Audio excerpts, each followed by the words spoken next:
Cigarette අරක්කු එතකොට ගංජා හැම දෙයක් කරන ඇබ්බැහි වෙලා හිටියා. ප්‍රමේයම ගියා. බැහිකම් වල තමයි හිටියේ. මට ඔළුව ඉසරදේ මේ හැම ප්‍රශ්නයක්ම තිබ්බා. මට ගෙදර පවුලේ ප්‍රශ්න ගොඩක් තිබ්බා.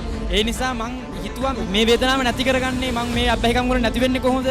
මගේ මේ ප්‍රශ්න වලින් මං කොහොමද බේරෙන්නේ කියලා මං කල්පනා කර කර ඉන්නකොට YouTube එකේ ප්‍රොෆෙෂනල් ෆර්නෑන්ඩෝගේ වීඩියෝ එකක් මං දැක්කා. මම මේ වීඩියෝ එකට සවන් දෙනවා.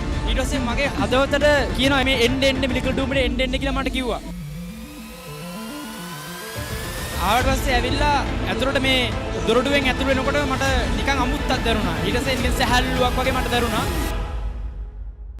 I am the glory of God. දෙවියන් වහන්සේගේ මහිමයයි. Therefore, ඒ නිසා I command this infirmity. මම මේ දුබලත්වයට අණ කරනවා. I command this pain. මම මේ වේදනාවට අණ කරනවා. You are illegal in my body. මගේ ශරීරයම නීත්‍යානුකූල නැහැ. You are illegal in my ඔබ මගේ body. ශරීරය නීත්‍යානුකූල නැහැ. For 13 years, he has been addicted not only for drugs, but alcohol, betel leaf, drugs, you name it.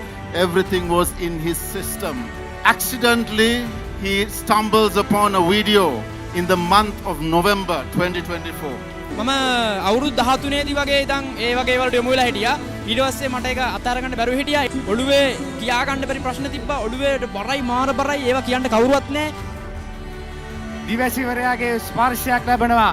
දැන් ඔහු ප්‍රකාශ කරනවා ඔහු ගිය අවුරුද්දේ නොවැම්බර් මාසයේ සිට මේ තාක් දක්වා ඔහු කිසිම මත්ද්‍රව්‍යයක් කළා නැහැ. කිසිම මත්පැන් පානය කළා නැහැ. ධූම පානය කළා නැහැ. ඔහුගේ නිදහස නිසා අපි එක්ව ස්වාමීන් වහන්සේ සියලු මහිමය ලබා දෙනවා. මම ගෙදර කියලා බලනකොට මටම පුදුමයි මගේ අත්හැවීම් නැති වෙලා.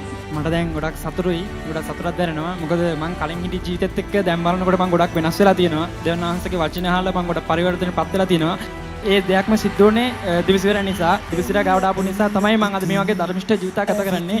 ඉතින් මට කියන්න තියෙන්නේ හැමෝටම බල බල ඉන්න එපා. මේකට ඔබට එන්න ඇවිල්ලා සුවය ලබා ගන්න. මේක විසුතුම් භූමිය.